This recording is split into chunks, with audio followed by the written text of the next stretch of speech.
móvil, ¿eh? Bueno, está con nosotros como todos los jueves el doctor Airabedian. ¿Cómo le va, doctor? Buen día. ¿Cómo están ustedes? Muy bien. Córdoba ¿Cómo está usted? compitiendo con Bucarest, la capital de Rumania, en la cantidad de perros. Allí están bien la cantidad establecida, son alrededor de 400.000 perros en la calle. 400.000.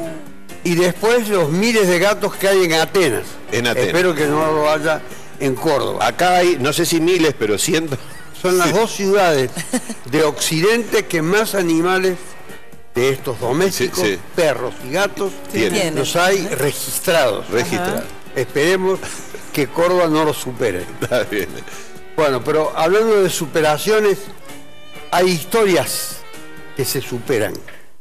Porque las historias son siempre, las historias del crimen, del delito, son siempre más o menos, o tienen un tipo de gestación y un desarrollo que va prescindiendo de lo que los acusados dicen o realmente han hecho.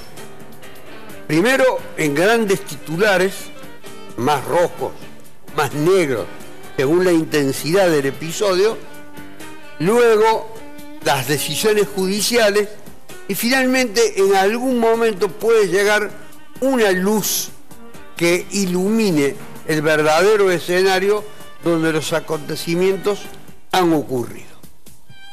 Ustedes van a recordar, porque ahora se van a cumplir 1 año y 7 meses, y hoy, si no hay ningún imprevisto de última hora, va a haber un desenlace que va a significar una libertad para 2 acusados de lo que ahora vamos a recordar. ¿Qué es lo que vamos a recordar? En un momento determinado, un interno de la cárcel de Boer había acusado a 2 guardiacárceles que concretamente desarrollaban sus actividades como maestros panaderos en uno de los módulos de Boer de haber sido prácticamente torturados. Hay un delito de tortura, no era el delito que le atribuían a estos 2 guardiacárceles, era el delito de vejámenes, apremios, lesiones.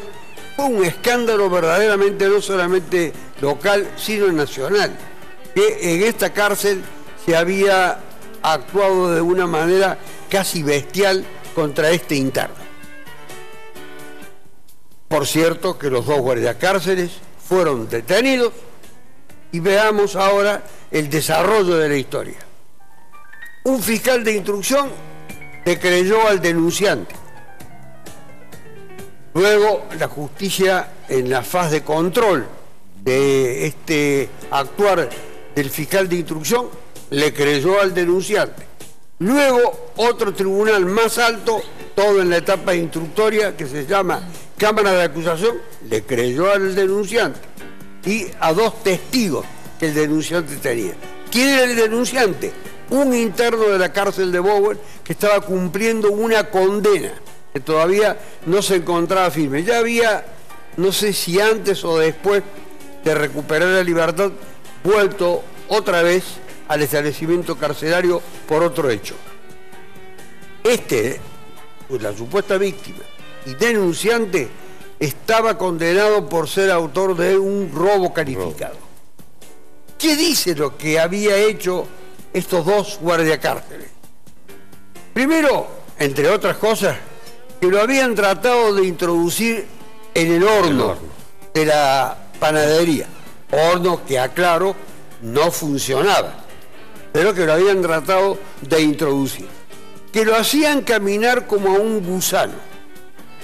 Que le aplicaban una especie de descargas eléctricas en la mano.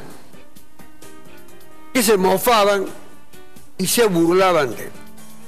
Este hombre había pasado por una serie de revisaciones y exámenes y controles médicos, ninguno de los cuales había registrado nada de lo que esta persona había denunciado. Lo denuncia después. Digo que durante el tiempo en el que este hombre era examinado no pasaba nada. También que habría tenido fractura de costilla. Tampoco fueron controladas ni tampoco se estableció que se hubiesen producido tales fracturas de costilla. sí en la mano algo que podía ser compatible con lo que señalaba el acusado de esta descarga eléctrica, que podía ser, no lo podían asegurar categóricamente, pero quedó el cuadro descrito de una manera tremenda, de la maldad, de la ferocidad de estos dos guardiacárceles, que no eran guardiacárceles que se ocupan del control de los internos, ni de la guardia externa, nada. Hacen las tareas de panaderos, maestros panaderos, que es donde se desempeñaba este acusado que los denuncia. Denuncia que fue creída. Ahora, ¿cómo le pudieron haber creído a este denunciante que cuando fue examinado por los peritos, psicólogos, oficiales del Poder Judicial, el que lo examinó concluyó de esta manera: presenta una personalidad de estilo dramático-emotiva, con rasgos narcisista, con reducida sensibilidad empática, proclive a manipulaciones de terceros y con particular inclinaciones antisociales, deshonestidad, con capacidad para mentir repetidamente para obtener un beneficio personal. ¿Mató? Este es el denunciante. ¿Y cuándo este hombre hizo la denuncia? Resulta que le habían aplicado una sanción disciplinaria y entonces él tiene derecho a apelar, a expresar su disconformidad con esa sanción disciplinaria. Y fue al juez de ejecución penal, porque era un condenado. Y allí en esa oportunidad, seguramente que para tratar algún beneficio, hizo alguna de estas cosas que quedaron perfectamente descritas en el examen psicológico. De una manera rotunda quedaron demostradas. Todas las manifestaciones de su personalidad están reflejadas en este dictamen. De manera tal que yo no alcanzo a entender cuál fue el motivo determinante de este criterio único que existió en la justicia hasta estos días. Ahora ya estaban preparados para ser juzgados en una audiencia oral y pública que seguramente la audiencia se va a hacer dentro de poco, que seguramente iba a hacer nuevamente revivir aquellos episodios. Hasta que yo ejerzo con el doctor Sebastián Becerra Ferrer, ejercemos la defensa de estos dos guardiacárceles y solicitamos su libertad, llevando 1 año y 7 meses de encierro. El fiscal Carlos Ferrer se pronunció de una manera favorable y en el día de hoy dije, si no hay ningún imprevisto, también se pronunciará del mismo modo la jueza interviniente y de este modo recuperarán la libertad. Y ustedes se van a preguntar, y ustedes también, que los hechos fueron calificados como vejámenes, apremios y lesiones. Todos hechos que permiten, por el monto de pena, obtener la libertad, sin necesidad de tener una prisión preventiva. ¿Y por qué tuvieron...? Bueno, ahí está el tema. Dijeron que por ser guardiacárceles eran peligrosos procesales, porque podían incidir en otros internos o en compañeros de ellos para que a su vez los compañeros los verduguearan a los internos y a otros internos tratar de obtener algún testimonio que los favoreciera. Yo no alcanzo a entender la lógica de este razonamiento. Primero, también dijeron que había presunción de fuga. 2 guardiacárceles que por esta acusación se escapen es inimaginable.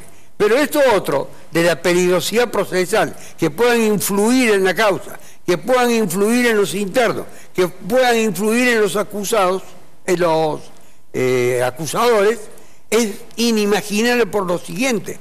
Quienes podían desplegar todas estas actividades para beneficiar a los dos guardias carceleros eran sus compañeros, no ellos. Claro. Justamente ellos no estaban capacitados ni en condiciones de haber obtenido la libertad de hacer tales cosas porque no estaban en los pabellones, se desempeñaban en una tarea de tipo laboral, seguramente que quedarían desplazados a otro tipo de labores mientras se tramitaba la causa. Así que la peligrosidad procesal, como se advierte, es un sellito que han estado poniendo y siguen poniendo, a pesar del pronunciamiento del Tribunal Superior de la Corte Suprema de Justicia, con una ligereza absoluta. Hoy, afortunadamente, un tramo de esta historia parece ser que concluye. Afortunadamente. Bueno, pero ahí es contundente lo que dice el perito. Lo que he traído yo es el dictamen oficial, no un invento mío. Sí.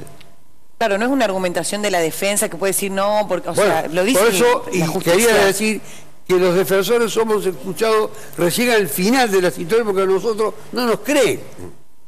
Pero cuando les ponemos a la gente todos los elementos probatorios que se han ido reuniendo, a veces, por cierto que hay criterios diferentes, no tienen razón los defensores, no siempre tienen razón los fiscales, no siempre tienen razón los jueces, todos podemos equivocarnos, pero cuando tenemos este dictamen, con nombre del responsable, que da todas las notas dominantes de la personalidad del denunciante y que se ajustan a esta dramatización que el hombre había hecho. Claro, se inventó una situación para zafar. Para evitar la sanción disciplinaria, personalidad de estilo dramático, emotiva, y conmovió a todo el mundo. Todos se compraron la historia. Esperemos después el desenlace. Ahora es la libertad. Es un tramo de la historia. El tramo decisivo va a ser cuando se haga el juicio oral. ¿Mantendrá el acusador la versión que dio? Y podrán tener todos van a poder asistir. Podrán tener todos que van a asistir una visión directa de cómo es este hombre, cómo se expresa y cómo dramatiza. Lo veremos. Gracias, doctor. Gracias a usted. Muy amable.